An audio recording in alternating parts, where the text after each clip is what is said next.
والمؤمنون والمؤمنات بعضهم أولياء بعض يأمرون بالمعروف وينهون عن المنكر ويقيمون الصلاة ويؤتون الزكاة ويطيعون الله ورسوله. Assalamu alaikum wa rahmatullahi wa barakatuh. Bienvenidos sean a esta nueva entrega de la mujer en el Islam con nuestro tema de hoy día, ¿cuál es mi identidad? Alhamdulillah Rabbil Alameen wa salatu salam ala Sayyid al-Mursaleen Muhammad alayhi afdal salatu salam. Todas las alabanzas son para Allah subhanahu wa ta'ala y rogamos a Allah haga descender sus bendiciones sobre el profeta Muhammad alayhi salatu salam y sobre todos sus compañeros y su familia. Amén, amén.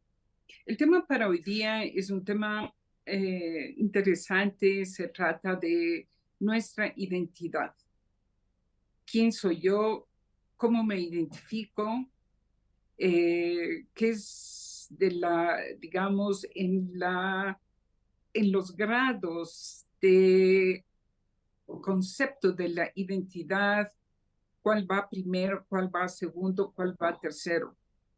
Entonces, vamos a tratar este tema, inshallah, hoy día. Rogamos a Allah subhanahu wa ta'ala acepte nuestros humildes esfuerzos y nos abra los corazones y nos permita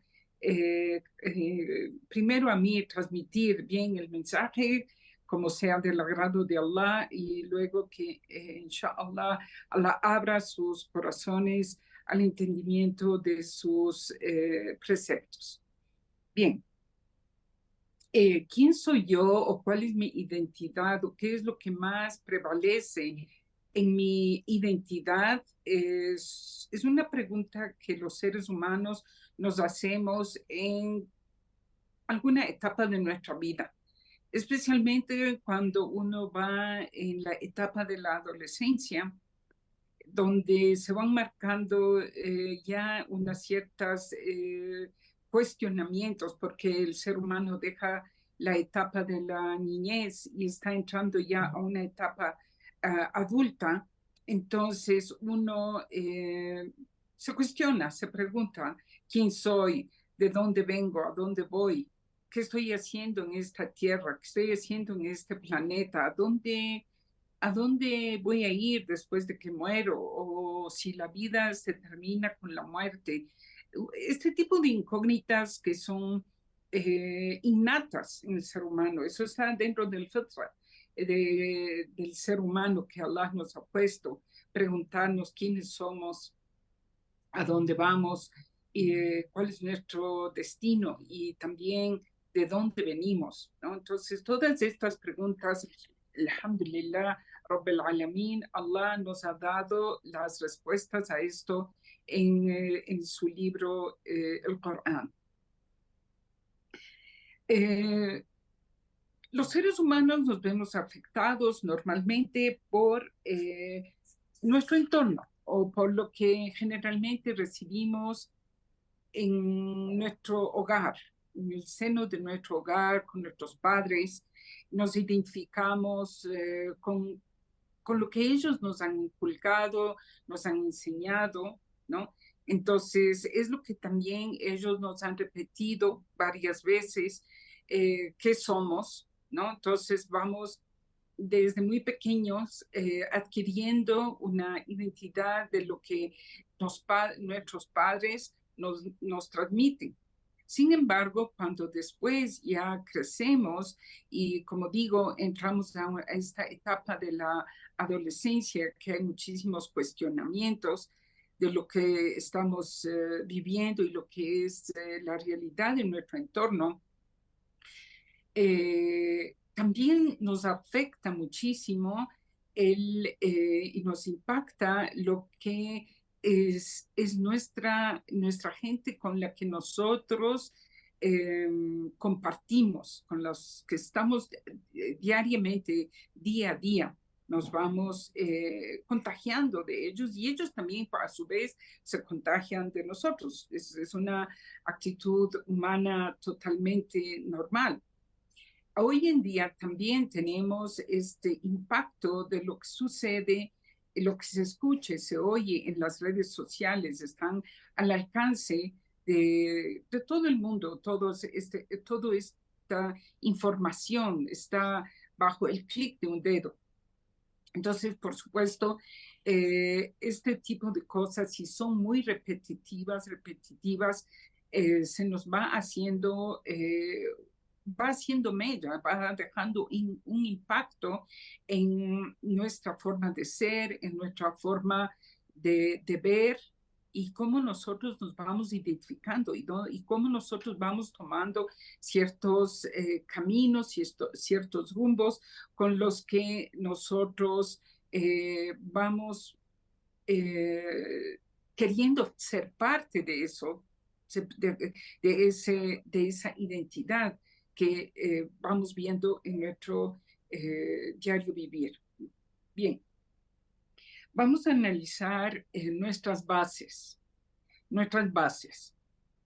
Cuando Allah subhanahu wa ta'ala creó a Adam, todos sabemos que Allah subhanahu wa ta'ala creó a Adam de tierra, de polvo, ¿no? Y esa es la parte física. Y también sabemos que Allah subhanahu wa ta'ala insufló en Adam la vida. Entonces esa es la parte espiritual. Entonces el ser humano tenemos dos componentes importantes, que es nuestra parte física terrenal y la otra parte espiritual, que es el alma que trasciende, ¿verdad? Que trasciende. Para poder entender ciertos conceptos de la identidad, es importante tomar en cuenta la parte del hadith del profeta alayhi salatu salam, donde narra que Allah subhanahu wa ta'ala pidió a Jibril, la paz sea con él, que haga una recolección de diferentes tipos de tierras del planeta. Entonces, Jibril alayhi salam recoge diferentes tipos de tierra y los presenta ante Allah subhanahu wa ta'ala, quien es que hace una mezcla con todas esas tierras, con agua, y le moldea a Adam, le da esa parte física a Adam. Si nosotros entendemos esta parte de la historia de la creación de Adam, nos da la respuesta por qué hay las diferentes razas, las diferentes razas humanas, los diferentes colores de piel, de ojos, de cabello, etcétera, etcétera. Es porque en la esencia Allah subhanahu wa ta'ala hizo esta mezcla, pero a la larga no deja de ser tierra. Todos venimos de la tierra, entonces nuestra esencia es la misma, la esencia del ser humano es la misma, ¿ya? Entonces, aquí esta parte de la narrativa nos indica que no hay diferencias y preferencias, mejor dicho, preferencias por las diferencias físicas que nosotros, los seres humanos, podemos tener. De eso sacamos del famoso hadith del profeta, alayhi salatu salam, donde dice, kullukum li Adam wa Adam min turab, o sea, todos ustedes pertenecen a Adam, y Adam fue de polvo, Adam fue de tierra. Y cuando los seres humanos morimos, aunque hay cremaciones, ¿no?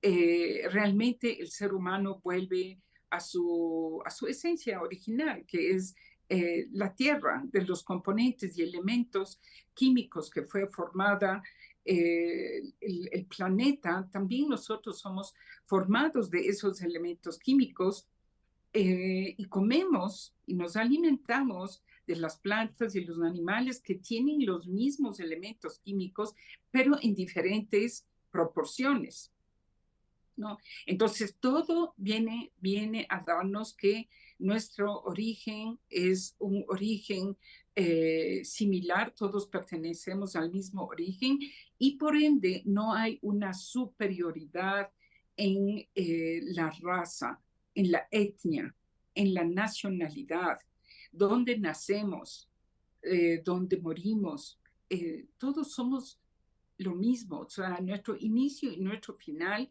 es exactamente igual, ¿no? Y si nosotros, los seres humanos, quitamos la piel, digamos, por dentro todos somos iguales. ¿Ya? Entonces, no cabe, desde un punto de vista lógico y, por supuesto, islámico, hacer prevalecer una raza sobre otra o identificarse de que una raza es superior a otra por el simple hecho de cómo fue formado. Recordemos también que nosotros no tenemos injerencia alguna, absolutamente no hay ningún tipo de injerencia en el color de mi piel, en mi raza, de dónde provengo o dónde nazco. Son cosas que Allah subhanahu wa ta'ala nos ha otorgado por una sabiduría, un hikmah rabbanía, una sabiduría celestial, de que le da a ciertas personas unas características y a otras personas otras características. Pero la esencia, vuelvo a insistir sobre este punto, es la misma. Luego, vemos también que Adam recibió su alma, ¿no? Recibió su alma, que es cuando recibió su alma, Allah insufló en él la vida, fue a través de que depositó el alma en el cuerpo de Adam. Entonces tenemos esta otra parte espiritual, eterna, que solo tiene un inicio y no tiene un fin, porque el alma no muere, o sea, a pesar de que nuestro cuerpo físico tiene un inicio y tiene un fin, al rato de morir se descompone, no así con el alma, dando al alma, por supuesto, un lugar superior a la parte tangible, física del cuerpo. Y esta alma y esta espiritualidad es lo que nos hace diferentes con las otras personas. Eso sí es lo que nos hace diferentes. Porque el profeta Muhammad alayhi salatu salam menciona en otro hadith donde dice la farqa baina árabe wa ajami, no hay diferencia entre el árabe y el extranjero, el no árabe, el blanco y el negro, el rojo y el amarillo, excepto por el taqwa, excepto por el temor, la conciencia de que Allah subhanahu wa ta'ala nos mira. El taqwa es la conciencia de que uno sabe que Allah subhanahu wa ta'ala lo tiene vigilando, nos está vigilando y que nosotros volveremos a él, volveremos a rendir cuentas a Allah subhanahu wa ta'ala de lo que hemos hecho y lo que hemos dejado de hacer. Entonces, lo que sí es diferente de un ser humano a otro es el taqwa, es este término de la conciencia de que Allah subhanahu wa ta'ala nos ve y que eso tiene una incidencia inmediata y directa sobre nuestro comportamiento, porque por supuesto el taqwa tiene niveles, las personas varían el nivel de taqwa que hay en sus corazones, dependiendo de qué tan conscientes están estas personas de su retorno a Allah subhanahu wa ta'ala, de que Allah subhanahu wa ta'ala les está mirando. Incluso la misma persona puede tener diferentes etapas en su vida que el taqwa va variando, su fe va variando de acuerdo a lo que él va viviendo, de acuerdo a su creencia, a lo que, mientras más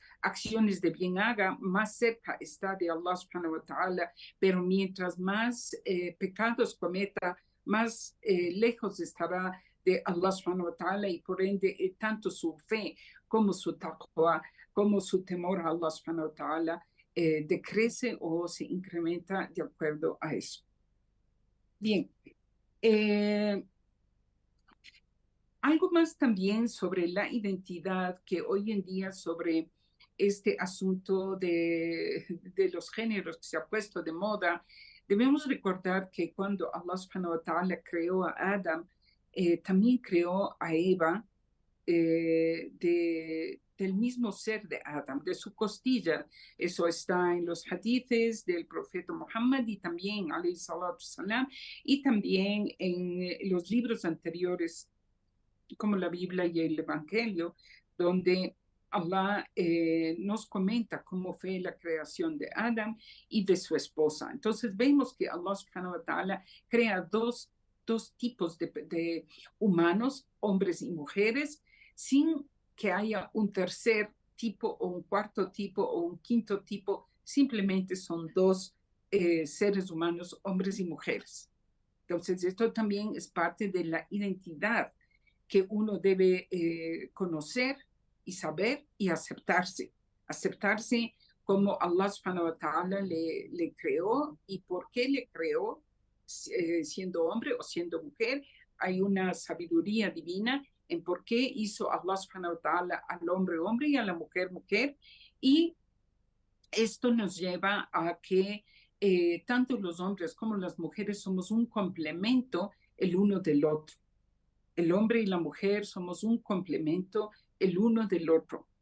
Y esto que hoy día anda en boga acerca de todos los temas que ustedes bien lo saben, la homosexualidad, el lesbianismo y todo ese tipo de conceptos que están tratando de introducir incluso en escuelas, en jardines de infantes, son ideas totalmente descabelladas que no cabe. Entonces eso es parte de nuestra identidad, de quiénes somos, quiénes somos, cuál es nuestra esencia, lo que Allah subhanahu wa ta'ala nos creó y nos formó. Bien. Para seguir con este asunto, tenemos también el concepto de que cuando uno pregunta a una persona qué parte de tu identidad, qué es lo que pesa más en tu identidad como persona, varían las respuestas, ¿no? Por ejemplo, hay personas que dicen, yo soy ecuatoriano, o yo soy europeo, o yo soy árabe, o yo soy malayo, o yo soy indonesio. Pesa para estas personas el concepto del nacionalismo, ¿no? Y recordemos que el nacionalismo es una idea que se fue introduciendo, no es hace muchísimos años, ¿no? Sino que ya finales de los 1800 por ahí, donde comienza a haber este concepto de los países y luego en la Primera Guerra Mundial, donde caen los grandes imperios que hubieron, grandes imperios que existían hasta 1914, cuando ya inicia la Primera Guerra Mundial, hasta 1918, y se desmiembran estos grandes imperios y se van formando pequeñas áreas de tierra, y cada parte de esas tierras van adquiriendo una nacionalidad, ¿no? Una nacionalidad. Entonces, hoy en día lo que tenemos que pesa muchísimo en los países y en la gente es el nacionalismo. El nacionalismo. Yo pertenezco a este pedazo de tierra que es el Ecuador, por ende soy ecuatoriana. Yo pertenezco a esta parte de Colombia, soy colombiana. Yo pertenezco a esta parte de Egipto, soy egipcia. Yo pertenezco a esta parte de Arabia, soy árabe, o soy americano, soy europeo. Entonces, muchas veces las personas dan una excesiva importancia a su nacionalidad, a su nacionalidad. Y en el caso de la Umma del Islam, recordemos que una de las razones, porque hay muchas razones, pero una de las razones por qué el Islam se expandió brevemente, se expandió de una forma fácil y rápida y tuvo un ascenso increíble.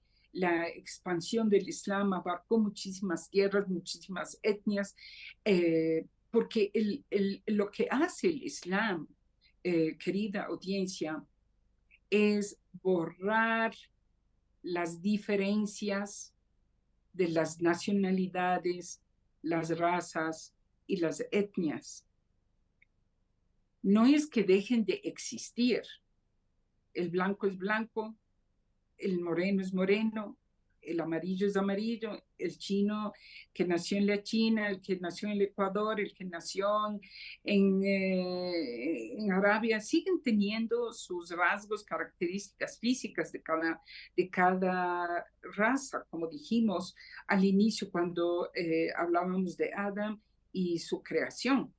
Entonces, existen las razas, existen los lugares físicos de la tierra donde uno pertenece. Hoy en día, como está dividido la geografía mundial, uno pertenece a un país. Pero lo que hace el Islam, lo que hizo, hace y seguirá haciendo, es borrar las diferencias étnicas y raciales y en este caso nacionales. Y va hermanando a la gente, va uniendo a la gente bajo un solo precepto que es la ilaha illallah Muhammad Rasulullah. Bajo un solo precepto que es no hay divinidad alguna excepto Allah subhanahu wa ta'ala y Muhammad es su siervo y mensajero. Entonces, lo que hizo el Islam y sigue haciendo, y el precepto del Islam, que inshallah permanecerá hasta el final de los tiempos, es que va formando una mega supranación, una sola nación, ¿ya? Porque Allah subhanahu wa ta'ala dice en el Corán, إنما أمتكم أمة واحدة وأنا ربكم فاعبدون. O sea, ustedes, musulmanes, creyentes, son una sola nación y yo soy vuestro Dios. Adórenme a mí. La traducción de esta bellísima aleya que nos da a entender en la escala de la identidad, qué es lo que debe ir primero. Debe ir primero mi raza, mi nacionalidad o mi fe, mi creencia de que soy parte de una mega nación musulmana donde todos formamos un grupo gigantesco de musulmanes regados en diferentes partes del planeta con diferentes nacionalidades y diferentes razas, pero nos une la ilaha illallah, nos une la hermandad en el Islam. Entonces, lo que me pasa a mí debe doler a mi hermano musulmán que está al otro lado del planeta. Y lo mismo a mí me debe doler lo que le pasa a mi hermano que está, por ejemplo, hoy en día siendo torturado, abatido en Gaza, por ejemplo, ¿no? Entonces, el problema que sucede, el profeta Muhammad sallallahu alaihi wasallam decía, ustedes, la umma del Islam, la nación del Islam, es como un solo cuerpo de una persona que cuando le duele un órgano, el resto del cuerpo también se siente abatido, también le duele, también siente la molestia, también siente que se le sube la temperatura, que le duele, etcétera, etcétera, cualquier tipo de malestar que puede tener un órgano del cuerpo. Entonces, esto nos lleva a que si alguien de nuestra umma del Islam, si alguien de nuestra nación del Islam está en momentos de dolor y de opresión, es un llamado a que toda la umma, todos los musulmanes del planeta se unifiquen, se unen a ayudar a nuestros hermanos que están siendo oprimidos y viceversa. Por supuesto que esto hay una responsabilidad de cercanía, ¿no? Entonces, los más cercanos son los más responsables porque ellos están en la primera fila, digamos, ellos están en la primera fila alrededor. Luego los que van más atrás, los que van siguiendo en distancia, ¿no? Pero en general, esto es un llamado a que nosotros como individuos, como seres humanos, musulmanes, creyentes, debemos tener esta conciencia de que qué es lo que debe prevalecer como nuestra identidad. Y debo aclarar y debo recordar también que cuando en lo que hoy es nuestra nación de los musulmanes que están bajo diferentes banderas, porque tenemos muchos países musulmanes, como 37 países musulmanes, ¿no? Con diferentes idiomas y diferentes lenguas, con diferentes banderas. No fuimos así siempre. Esto no fue así siempre.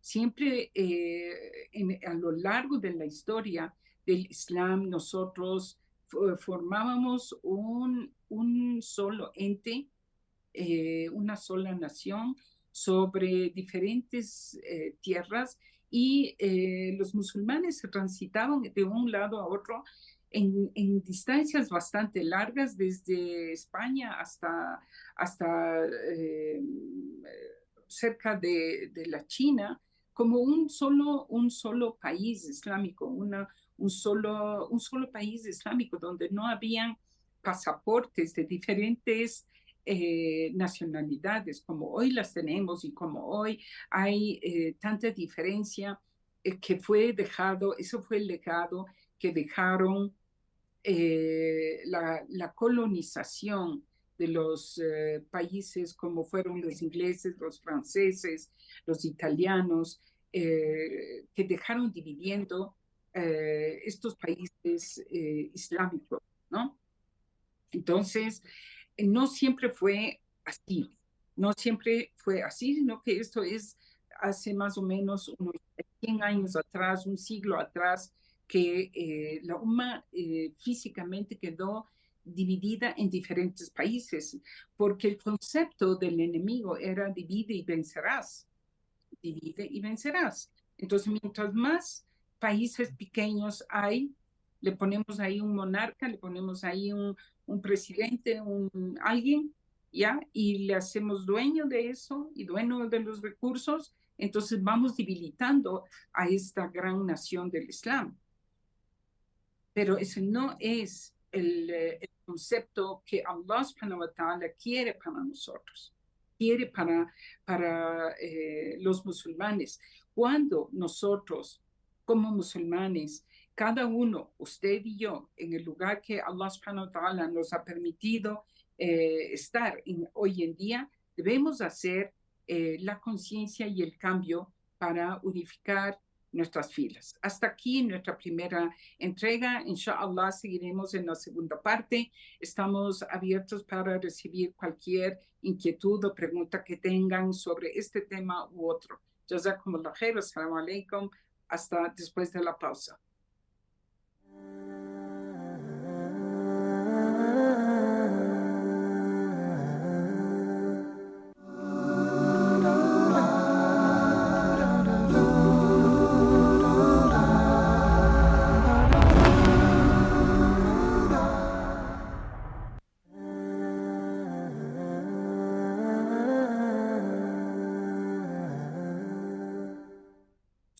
Bien, assalamu alaikum wa rahmatullah wa barakatuh. Bienvenidos a nuestra segunda entrega con el tema ¿cuál es mi identidad? Cuando nosotros abrazamos el Islam para nuestros hermanos, especialmente aquí en América Latina, donde, alhamdulillah, hay mucha aceptación del Islam, o en Europa, o en Estados Unidos, hay hermanos conversos que entran al Islam. Muchas veces se topan con este asunto, ¿a quién me debo? O sea, ¿qué es lo que debe haber prioridad en mi escala de mi identidad? No es que uno deja de ser ecuatoriano, colombiano, boliviano, inglés o francés cuando uno entra al Islam. Uno sigue manteniendo su nacionalidad, por supuesto. Y su raza tampoco va a poder cambiar porque Allah subhanahu wa ta'ala así lo hizo, ¿no? Lo que sí debemos nosotros poner en nuestra escala y quizás nos va a tomar un tiempo para ir madurando esto, para ir madurando, que lo más importante para uno como debe identificarse es que yo soy musulmana. Yo soy muslim, yo soy primero lo que primero prevalece es mi fe. ¿Por qué?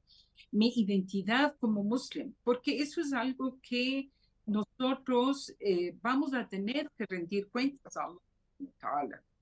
No vamos a rendir cuentas a Allah subhanahu wa ta'ala porque nacimos en un país o porque somos de una raza, porque eso no tenemos nosotros, nuestra voluntad no tiene ninguna injerencia en eso. Simplemente nacimos en estos lugares. Simplemente Allah nos puso por algo en estos lugares y con ciertas características físicas.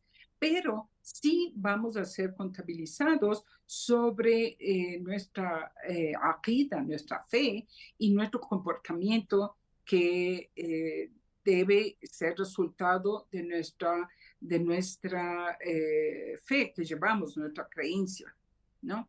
Entonces, esto puede ser que va en diferentes etapas para los musulmanes, ¿no? Entonces, hay personas, por ejemplo, que abrazan el Islam y lo abrazan de una forma bastante fuerte y su identidad se fusiona inmediatamente con su identidad islámica, ¿no? Y probablemente habrá personas que eso les tome más tiempo identificar y poner en la escala de valores que primero va su Islam, que primero va su relación con Allah subhanahu wa ta'ala, segundo con las personas que le rodean. A veces puede resultar para nuestros hermanos musulmanes nuevos un poco, les tomará un tiempo, digamos, ir seleccionando sus amistades, seleccionando las personas con quien frecuentar y con quien uno se puede tener una relación cercana. Y también, desgraciadamente, me toca también decir esto, no siempre, lamentablemente, no siempre nos encontramos con musulmanes que tengan el comportamiento islámico que debe tener.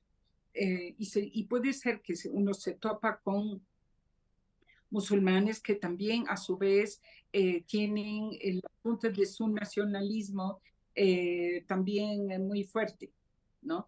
Y sienten que hay una barrera entre yo soy latino, el otro es árabe, o yo soy pakistaní, el otro es afgano, o yo soy americano y el otro es europeo, etcétera, etcétera. Entonces, debemos trabajar para limar estas diferencias y aprender a vernos como lo que somos, seres humanos, muslimín, creyentes, que nos une la ilaha illallah, nos une estar bajo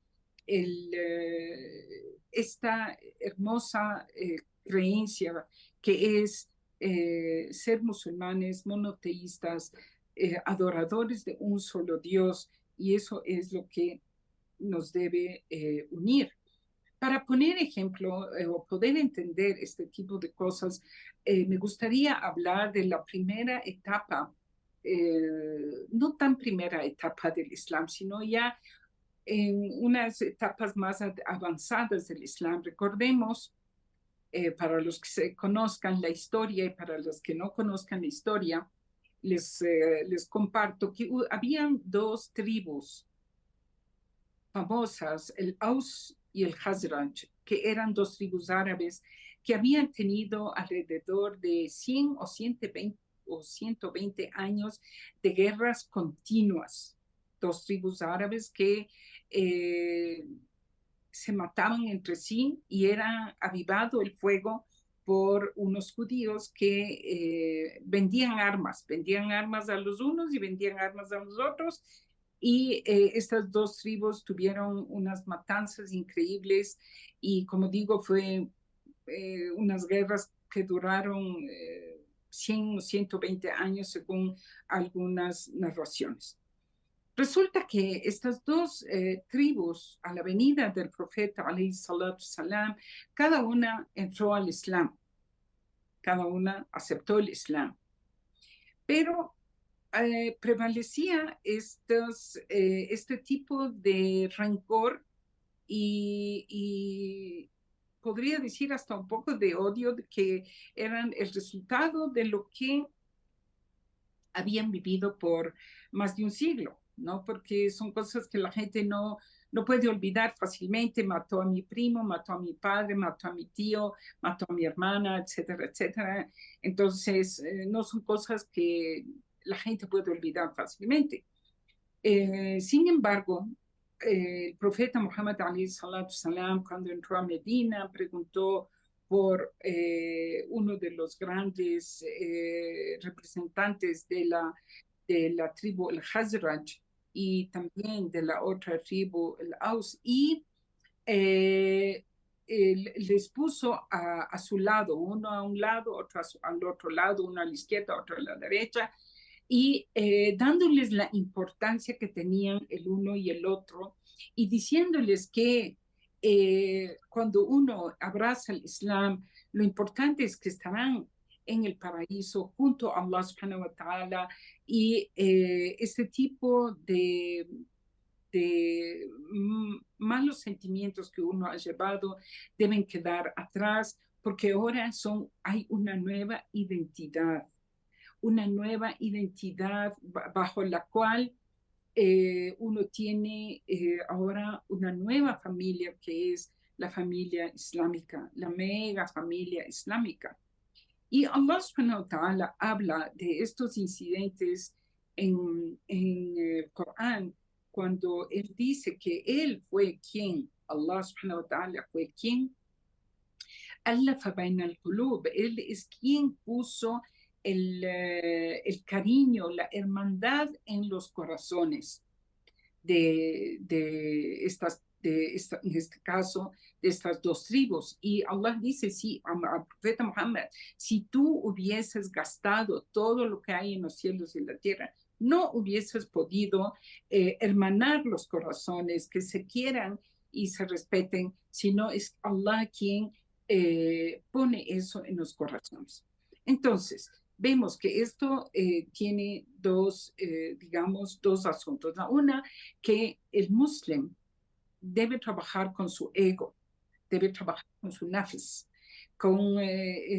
Yo tengo resentimientos, yo tengo rencores, yo no puedo olvidar las ofensas que este musulmán me hizo, esta musulmana me hizo. Pero cuando el musulmán va buscando, y la solución a esto es buscar conocimiento de la religión, o sea, ir aprendiendo cosas de los preceptos que Allah subhanahu wa ta'ala ha revelado. Luego, una parte esencial, importantísima, es que doblegar el ego, doblegar el nafs, ¿no? Entonces son dos puntos muy importantes. Primero, buscar conocimiento de la religión y aprender más de nuestra religión, porque mientras más uno va aprendiendo, a uno se le va suavizando el corazón, porque va aprendiendo cosas que uno no sabía. Y ve, por ejemplo, historias de los sahabas, todos los sacrificios que ellos hicieron para mantener esta religión en alto, y lo que superaron sus diferencias, porque no es que los sahabas eran ángeles, eran seres humanos como nosotros, como usted y yo, con, con debilidades y fortalezas que tenemos, pero la diferencia es qué tanto ellos creían y qué tanto ellos ponían en práctica, y nosotros también debemos seguir esos buenos ejemplos. Entonces, conocer es el primer punto. Segundo punto es doblegar el ego. Es como cuando uno maneja un auto, o o alguien está, por ejemplo, en un caballo, ¿no es cierto? Tiene que mantener, en el caso de un auto, uno tiene que manejar y mantener el volante controlado, no permitir que el volante se vaya mucho a la derecha o mucho a la izquierda, porque por un lado Dios no quiere un precipicio, o por el otro lado una montaña, o me chocó con alguien. Tengo que mantener el auto bajo control, bajo dominio. Yo llevo el auto, no el auto me lleva a mí. Sí, yo estoy utilizando el auto para transportarme de un lado a otro, pero no estoy, yo soy quien mantengo el control del auto. Entonces, lo mismo es con nuestro nafs, con nuestro ego, con nuestro yo interno. Debo controlarme y no permitir que mi alma, mi ego me manipule. Que haga que mi rencor, mi odio, mi dolor, todo lo que ustedes quieran poner en la lista, sea quien controle mi vida, lo que va a ser también mi vida eterna. Entonces, esto debo tratar de que, si yo tengo un resentimiento con alguien musulmán que me hizo daño, debo someter mi ego y decir, debo pasar por alto por el bien mío, para el ájera primero, para mi vida eterna primero, por supuesto, porque esa es la escala de valores. De primero estoy yo, y luego por el bien de toda una comunidad pequeña que está en nuestro entorno, y por el bien de una mega comunidad que es la supranación del Islam. Entonces, estas son cosas que debemos ir trabajando, y con nosotros mismos primero, y también inculcar a nuestros hijos su identidad islámica, que más importante es su hermano muslim que alguien que no lo es, por más cercano que sea. Miren, un poquito sobre nuestra historia, islámica. Vemos que los grandes objetivos que se lograron a través de la historia fueron logrados por gente que no eran árabes, pero eran musulmanes. Tenemos una llamada, inshallah, recibimos esta llamada. Salam alaikum, hermana, dígame. Walaikum salam wa rahmatullahi wa barakatuh, hermana Laila. Con esta pregunta de cuál es mi identidad, siempre, bueno, tenemos situaciones entre la comunidad, entre hermanos y hermanas, sobre todo entre las mujeres. Por ejemplo, cuando uno aconseja sobre tener una buena aptitud hacia alguna situación, cualquiera que sea, entonces siempre la respuesta es como que, no, es que yo soy de tal país, entonces somos así. Entonces ellos, por medio de esto, tratan de insistir en su comportamiento, que muchas veces quizás no es el adecuado. Pero cuando uno les dice, no, es que somos musulmanas, mira, no es lo correcto, se le aconseja de una manera que sea islámicamente, pero siempre como que hay esa respuesta de que no, yo soy de tal país y pues somos así, y insisten en ese mal comportamiento. Entonces, ¿cómo se puede aconsejar a estas personas ante este tipo de respuestas? Ya. Jazakallah khair, hermana Sol, por su pregunta, y en realidad esto es algo que se repite bueno, para no decir en todas las comunidades, pero es en casi todas, illa man rahimallah, sí se dan este tipo de cosas y el asunto, hermana, es que hay cosas que son culturales, ¿ya? Y muchísimas veces la gente confunde lo que es cultural de lo que es islámico. Entonces, en mi cultura, en mi país, las cosas se hacen así, así, así, así, así. Y es así, punto. Pero si usted le dice, deme una base islámica, un dalil, o sea, una prueba que está en el Corán y la Sunna, muchísimas veces no tienen esa prueba del Corán ni de la Sunna. Entonces, queda eso demostrado que es una, eh, digamos, es algo cultural, ¿no? Entonces, lo que uno puede hacer en estas situaciones es de buena forma, por supuesto, porque a nadie le gusta que a uno le corrijan de una forma desagradable, sino que uno debe eh, decir, a ver, hermana, ¿usted es musulmana? Sí. Entonces, como musulmana, debe prevalecer para las diferencias que podemos tener el Corán y la Sunna, ¿no es cierto? Esto es la base en la que el muslim se debe, digamos, tiene como punto de diferenciación, de Furqan. O sea, la diferenciación en cualquier aspecto es el Corán y la Sunna.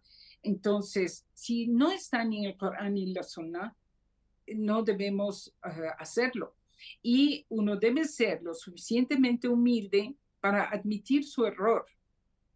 Sí, ya, esto es cultural, así fue en mi país, pero hacerlo de una forma, como digo, hermana, lo más tinoso posible. También me da pena decir lo que voy a decir, pero lo he vivido aquí también en Quito, que hay personas que no aceptan sugerencias o consejos de alguien que no sea, por ejemplo, de una hermana latina que corrija a una hermana por decirle árabe o pakistaní o bangladeshi o qué sé yo, donde ellos supuestamente, entre comillas, vienen de países islámicos, pero como dijimos, es un asunto cultural. Entonces, sí, sí hay ese tipo de cosas, sí hay ese tipo de cosas, pero uno lo que debe hacer es continuo, hermana, o ver a alguien que tenga un poco más quizás de autoridad sobre el tema para indicarle a la persona que está equivocada. Otra cosa que se debe hacer en nuestras comunidades es actividades conjuntas y tratar de que, por ejemplo, una hermana musulmana latina trabaje con una musulmana árabe, por ejemplo, en cierto proyecto, ¿no? Y darles una responsabilidad para que entre ellas haya una interacción, porque la barrera del idioma, eso también es otro problema, porque si hay una barrera de idioma, no puedo entablar una relación tan cercana como alguien que hable mi idioma, ¿no? Entonces, pero eso se puede ir tratando de minimizar a la medida de lo que sea posible con actividades conjuntas y responsabilidades conjuntas que uno encargue a este grupo, a dos o tres hermanas, como sea, o hermanos, varones también, para que haya interacción. Otra cosa, actividades, ¿no? Actividades de salidas, por ejemplo, eh, actividades, se me va la palabra en español, tarfejía, o sea, actividades de bienestar, o sea, unas fiestitas de té o reuniones que simplemente la gente se reúne para conversar o algo de alguna fiesta infantil, algo así donde se pueda interaccionar las hermanas que son de diferentes culturas para que vaya mermando las diferencias y haya solidaridad. Otro punto importante es, si yo sé que esta hermana está enferma o está en una necesidad, ayudarle. Entonces, por más que haya una diferencia de idioma, va a quedar eso relegado a un segundo puesto porque di una mano de ayuda en un momento de necesidad. Entonces, se crea una buena relación. Y por último, lo que el profeta alayhi salatu salam solía decir, tahadu tahabu, quiere decir intercambien regalos o den regalos porque eso incrementa el cariño. Entonces, hacer que a veces no tienen que ser regalos ni muy costosos ni algo que sea demasiado trabajoso hacerlo, algo sencillo, ¿no? O sea, demostrar a esta hermana, me acordé de ti, te traje este caramelo que no tiene mucho valor, o esta vincha, o cualquier cosa chiquita, donde uno demuestra el cariño y el interés que tiene con la otra persona, ¿no? Entonces, estas serían mis recomendaciones para nuestras comunidades que están en etapa naciente. En realidad, por más que ya estemos 30, 40 años por estos lados, todavía se considera primeras etapas, ¿no? Como también fue en la etapa del profeta, alayhi salatu salam, 23 años, donde se dejó la base sólida de una comunidad islámica en Medina, en Meca y luego en toda Arabia. Pero luego tomaron muchas décadas posteriores hasta que ya el Islam se asentó. Entonces es un trabajo de hormiga que nos toca hacer con mucha paciencia y perseverancia, pidiendo a Allah subhanahu wa ta'ala que nos guíe y nos corrija nuestras faltas y ponga aceptación en los corazones de la gente y hermane nuestros corazones. Algo más que quisiera decir al final de esto, de nuestra entrega de hoy día, es nuestra obligación como musulmanes. ¿Cuál es nuestra obligación como musulmanes? Primero, tener claro que me debo a Allah subhanahu wa ta'ala. Primero, es lo más importante que debo tener en mente, en mi corazón, en mi conciencia, saber que me debo a Allah subhanahu wa ta'ala y que voy a rendirle cuentas y que no hay escapatoria de esa rendición de cuentas. Luego, que yo pertenezco a una mega nación, supranación del Islam, de más de 1.800 musulmanes alrededor del mundo, ¿no? Y que si nosotros unidos seremos una potencia. Por eso es que el enemigo siempre está trabajando en desunir las filas de los creyentes. Pero en realidad, si nos uniéramos, seríamos una potencia que nada invencible en realidad, con el favor de Allah subhanahu wa ta'ala. ¿Ya? Tratar de eliminar las diferencias que pueden haber entre musulmanes. Si yo tengo una diferencia con un hermano musulmán, una hermana musulmana, tratar de eliminar esa diferencia. Pero si yo sé que dos bandos de hermanas o de hermanos tienen diferencias, también tratar de suavizar las cosas y que ellos entren de a buenas, porque eso va a fortalecer, nos va a fortalecer como musulmanes donde quiera que estemos. No debemos nosotros nunca hacer grupos grupos islámicos con una base de una raza o de una etnia, sino que debemos hacer grupos sociales islámicos, independiente de su raza y de su etnia y de su nacionalidad, incluso de su lengua. Bien. Y como dije hace un rato, aprender los preceptos islámicos y doblegar nuestro ego. Eso sería nuestra entrega para hoy. Rogamos a Allah subhanahu wa ta'ala ponga en nuestros corazones la guía y unifique los corazones, unifique las filas. Jazakumullah khair por su tiempo y rogamos a Allah subhanahu wa ta'ala nos permita volver a unirnos y vernos inshallah la próxima semana. Wa jazakumullah khair wa barakallahu fikum wa assalamu alaikum wa rahmatullahi wa barakatuh. والمؤمنون والمؤمنات بعضهم أولياء بعض يأمرون بالمعروف وينهون عن المنكر ويقيمون الصلاة ويؤتون الزكاة ويطيعون الله ورسوله أولئك سيرحمهم الله إن الله عزيز حكيم.